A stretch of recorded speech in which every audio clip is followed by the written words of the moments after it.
Once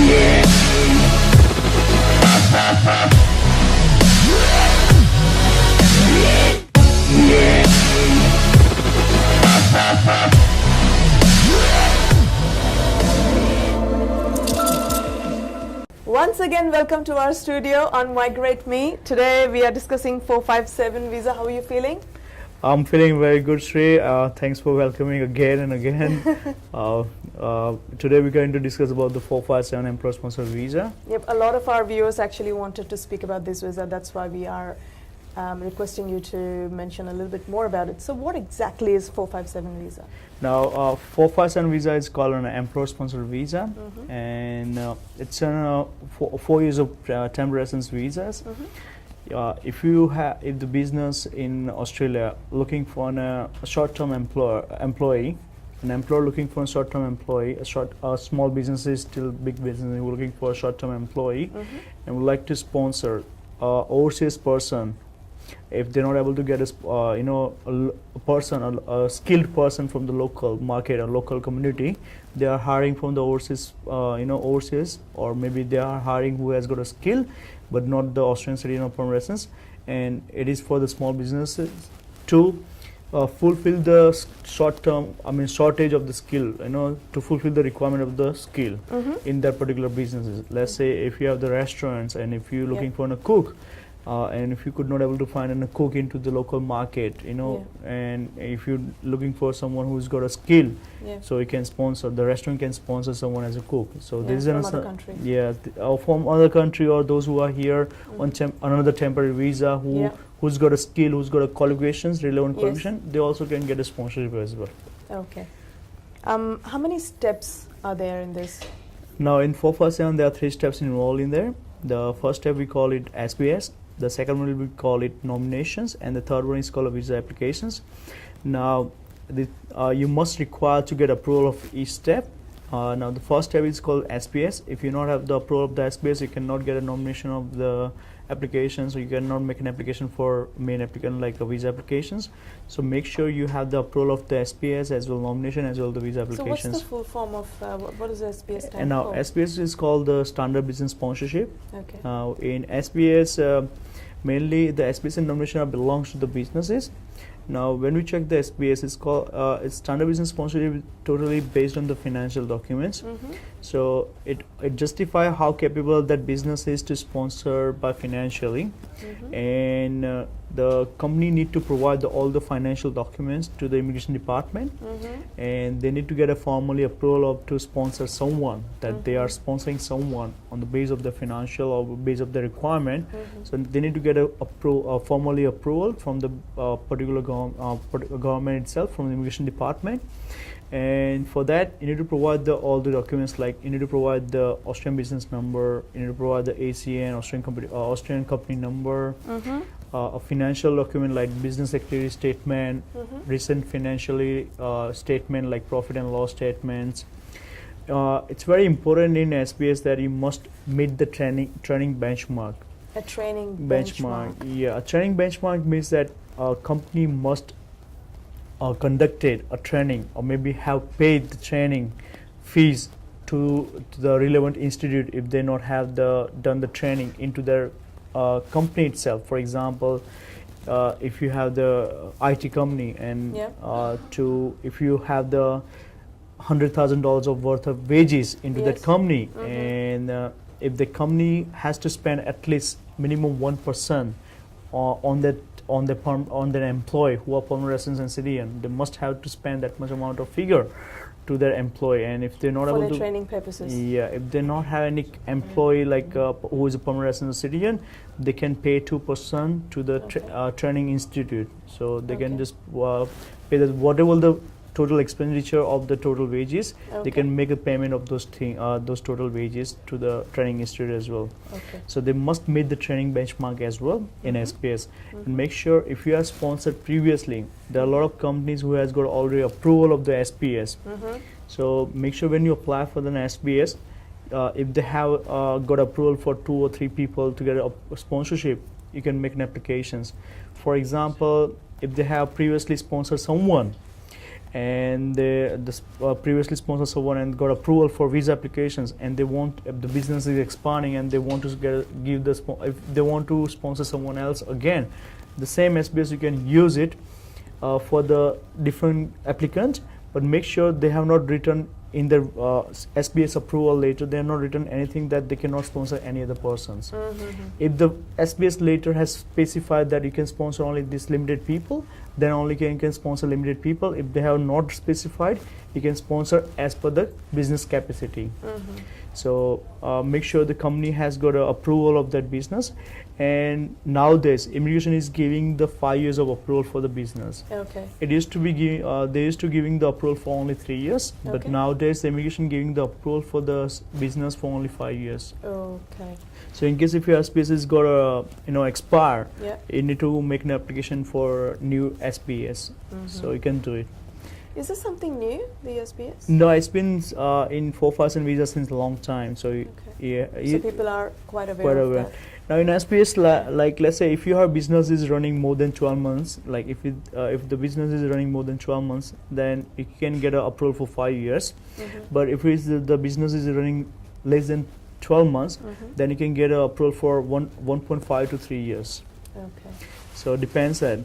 And if the business is new, then you need to provide the business plan, because obviously you won't have any financial documents. So you need to provide the business plan, how you can going to manage the business, what will be the turnover, how did you research into the local market, and all this about like how you're going to pay the expensive, how you're going to pay, how many employees you're going to hire, and what will be the total turnover, what will be the other expensive. And all these things you need to do the research about the local market as well, and you need to talk about your product as well. So all these things you need to mention in the business plan. And once you produce the business plan to the immigration, in addition, when you have the new business, you also need to provide the auditable training plan. That means how you're going to conduct the training to your employees. So you need to provide the training plan as well to the employee. To the immigration department as well. So with the training auditable plan and with the business plan and the new ABN, new ACN, you need to provide the lease agreement as well with the new business plan. If it is running under trust, you need to provide the trust deed as well. Wow. So all these documents you can provide it, then the immigration will look on the business plan, and on that basis they can give the approval for the business plan on the base of the business plan. Okay. But if you apply on the base of the new business, the applicant will get the visa for only 1.5 years. Okay. So after 1.5 years, the applicant need to make a new application for application. SBS new nomination visa again. So these are the 3 steps. No, this is the first step actually. Okay. So this is the way we are talking about the first step in SBS. Now we talk about the nominations. Now nomination is very, very important for the applications. Nomination means, and we talk about the nomination and in genuine position, that for example there would be a lot of reasons that you can hire a new employee. Let's say a reason could be that they're expanding the business, like the business has got another branch, or maybe the turnover has increased itself and they need more staff they need a more skilled staff, skilled employee into that business. And that's the reason they need a new employee, and they could not able to find it from the local market. Yes. The other reason could be that the existing position was there, but that person has left the job, so they need somebody straight away. That's right. The other reason could be that the owner was looking after that particular position. Now owner want to step down from the position and want to do something new. Maybe they want to go into a different kind of business and want to get a new person somewhere else. That's right, and want to get a new skilled person to put his position. So there are a lot of things we need to explain to the immigration department. So the first thing is that we need to explain about the genuine position, whether that position will fit into the business or not. Okay. And we have to explain. We have to provide the organization chart. On the base of organization chart, we have to provide the products, the details of that particular products, and then we have to justify that position the position will fit within the scope and scale of the business. Okay. So that's how we fit the position, and that's how we explain that to the immigration department. Yep. The genuine position is very important. It's called the letter of support as well. letter of support. Yeah, we need to provide that particular letter of support from the employer itself. That why would you require the particular position? So these are the reasons we have discussed. We can justify into the letter of the support. Okay. The second thing we have to explain about the LMT. Now, LMT means labor market testing. Labor marketing testing. No, it's called labor market testing. So means that you have to advertise the position, and then you have to advertise the position into the local newspaper, or maybe you can do the local newspaper. You can do in the online as well, as seek.com or Gumtree or maybe Zora. There are a lot of recruitment websites are there where you can post your advertisement. Even if you have somebody in mind, it's a legal requirement that you advertise your Yeah, that's job. right. Yeah. Because immigration department are trying to securing the local job first. If you could not able to get in a particular local skilled person, then you can only hire that from overseas. Yes. And then you have to make a labor market test report, that how many resume did you receive, and how did you find it out, like did you conducted the interview with those applicants or not, and if you have conducted did you find the applicant suitable for the job, you need to justify into the later that have you tried to get the suitable candidate for this particular position or not. If you could not able to get a relevant or suitable candidate for the particular position, then you can only talk about the nominee, that the nominee is a suitable candidate for this particular position. And it's very important that because there are a lot of who do keep the address for only 10 or 15 days, but it's very important to keep the address for at least 30 days. Sometimes immigration officer come to us and ask that why did you keep the address for only 15 days. There's no specific requirement to keep the advertisement, but as per Aussizz that please keep it for at least 30 days. So it will be good for you to there'll be a good reach, and people can try to there are a lot of candidates can also apply for the job. So you can have done the enough research for the labor market. You also need to make the employment contract. Now employment contract should be at least for 4 years, or should be at least for the relevant period that you are offering the job to that particular nominee. Let's say if you're offering for only 2 years, then it should be for only 2 years, and it should be the relevant contract should be as per the workfare law. The person should get the leave as per the workfare. The person should get the sick leave and other benefits as well.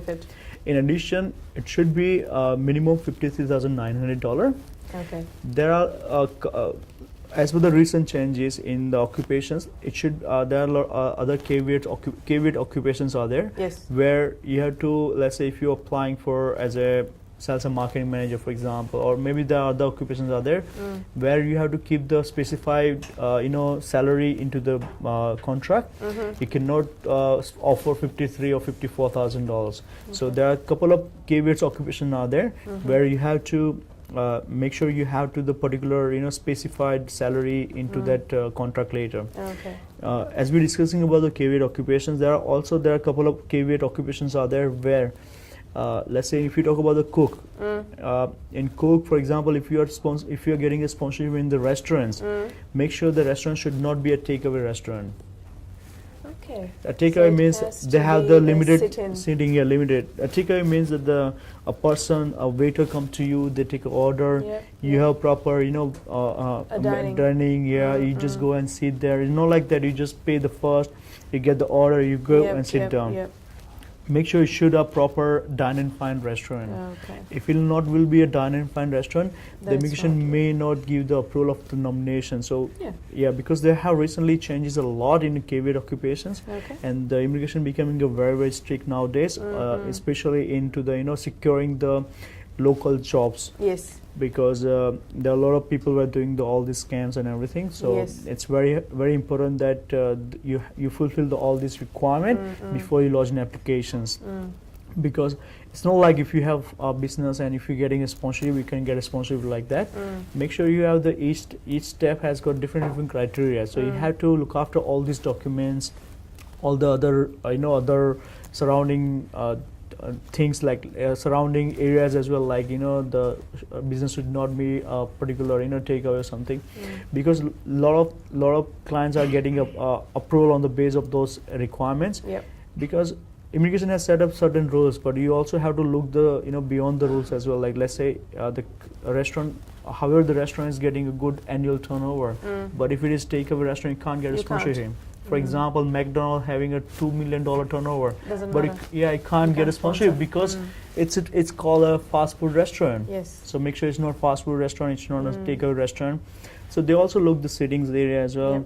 They also look the turnovers as well. They also look the whether the company is getting a profit or Yeah, not. and I think this keeps the local jobs within local community as well. That's true. Yeah, that's true. So nomination is all about all these things. And when you talk about the position description, you must describe about the position description. That means if you are getting a sponsoring particular occupations, Yep. in position description you must write down that what kind of roles and responsibility will be there, what Yep. kind of Key responsibilities. and skill requirement, what kind of tools and utilities Yep. you're going to use it during the 4%. Yeah. So, and also about the salary explanation, Yep. make sure there will be no equivalent Australian citizen or permanent residents working there.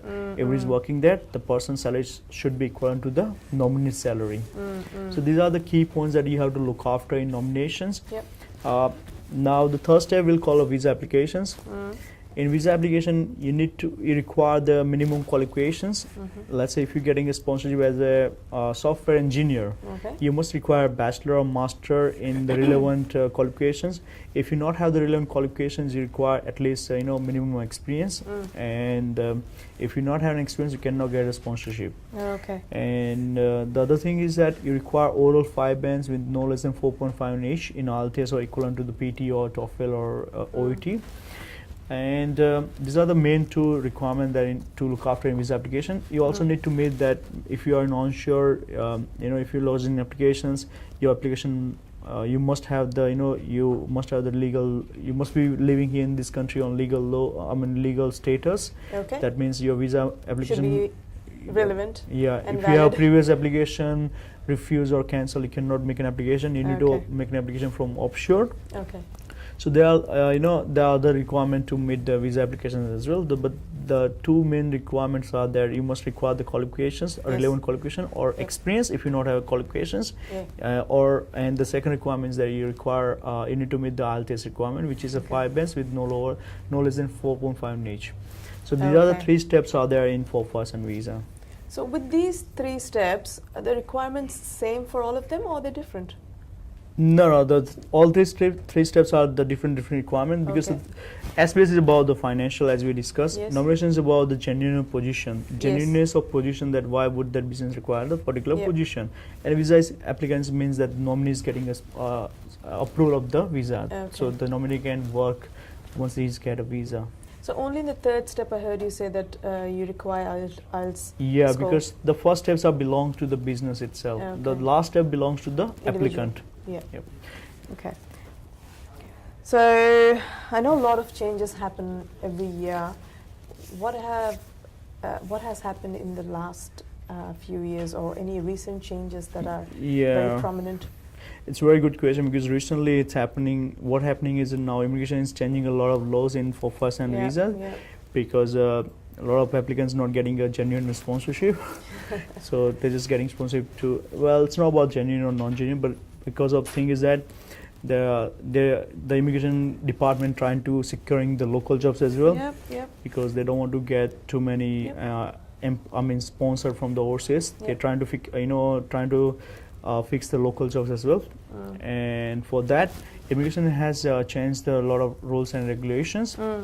The recent changes was there, like from the March 2018, there will be no 4% visa. What? Yeah. So there will be a temporary short-term visa. Now, in the new arrangement in temporary short-term visas, what we used to happen, like if you have been granted your from the 18 April 2017, this year 18 April 2017, if you have applied after 18 April 2017, and if your occupation falls under the short-term skill occupation list, you will not be eligible to apply for PR after 4% visa. My God, Girish, I am genuinely shocked. I'm sure most of our viewers will be shocked. We need to talk a little bit more about it. So yes, please continue. Yeah, that's a lot of changes are there. So I'll talk about the beginning. The first changes were happened on 18 April 2017. 18 April 2017. They have made two kind of occupation lists. The first occupation list was called long-term occupation list, which is called MLT SSOL. Yes. Medium and long-term strategic skill occupation list. Which we have mentioned in the previous episodes. MLT SSOL, medium and long-term strategic skill occupation list. The second one is called STSO, which is called short-term skill occupation list.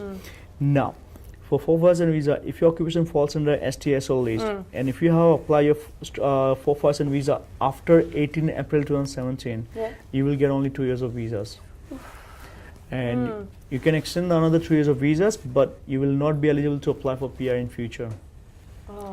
So let's say Cook was in, like it used to be like what happened that if your occupation were in SOL, that used to be in your CSOL, it was an old occupation list. If your occupation was in CSOL, I forgot that because it was a back one, that it was used to, like, it's called a CSOL. If your occupation was in CSOL, then you can apply for 4% visa and you can get a PR after working 2 years with the same employer. But now, with the new arrangement, if you have applied after 18 April, not on 18, after 18, let's say from 19 April 2017, and if your occupation falls under STSO list, you can get only 2 years of visa. And after 2 years, you can extend for another 2 years. But you can't get permanent residency. After 4% visa. You may arrange you can go with another pathway, but not after 4% visa pathway. Okay. So you may, but there are a lot of changes are there. The second changes is there, if your occupation in MLT SSL list, which is called long-term skill occupation list, then you get 4 years of visas, and after working 3 years with the same employer, with the same nominated occupations, you can be eligible to apply for PR. So unless and until if your occupation not into MLT SSL list, you cannot be eligible to apply for PR after 457 visa. Wow. Which is called TRT stream. Like after 4% we apply under temporary residence transition stream. We talk about that later, but you will be no longer to apply for after that time. So, and from the March 2018, the 4% visa will be no longer eligible. No longer will be available. That time, temporary short-term skill visas, TSSL. So temporary short-term skill visa will be available from the March 2017. My God, that's a huge change. Huge change. And recently, 2-3 weeks ago, we discussed about that. Immigration were announced on 18 April 2017 that they will be no longer eligible for PR. But what happened if their occupation falls under STSO list and they already granted a 4% visa before 18 April 2017? So now, recently, 2-3 weeks ago, they have announced it that if you have been granted 4% visa before 18 April 2017, doesn't matter if your occupation falls under STSO list or MLTSO list, or if your occupation has been removed, you will be eligible to apply for PR after working 2 years with the same employer with the same nominated occupations. I think that's good. Yeah, the recent another changes is there. Even though if you applied your temporary residence, your 4% visa on 18 April 2017, but not granted yet. Even though not granted yet, or even though it has been granted after that, you can still be eligible for to apply for PR. Even though if your occupation in STSO list or medium and long-term skill list, right? You can be still eligible to apply for PR after 2 years. Now, those applicants who have been granted the visa. One more thing, from the 1st of July 2017. It used to be like after applying for after getting 4% visa, after working 2 years with the same employer for 2 years, they were requiring 5 bands in each module. Yes. But now, from the 1st of July 2017, they need 6 bands in each module. So 6 bands in each module. Okay. And it used to be like if you had a diploma level 5 years of study, they were getting exemption from the IELTS. But now, you're required to have at least bachelor or master degree, for 5 years study, then you can get exemption from the 6 bands in each module. Otherwise, you can't. So if you have studied diploma or study with 3 or 4 in English medium for 5 years here in Australia at least, you cannot get exemption from that one. So you're required to have at least bachelor or master degree in your to total 5 years in English medium study, Yeah. the medium of instruction should be in English. In English, yeah. Then you can get exemption for 5 years. The English state level cannot. Okay. And if you have holding a passport from UK, New Zealand, Ireland, or Canada or USA, you can get exemption from 6 IELTS in 16 each.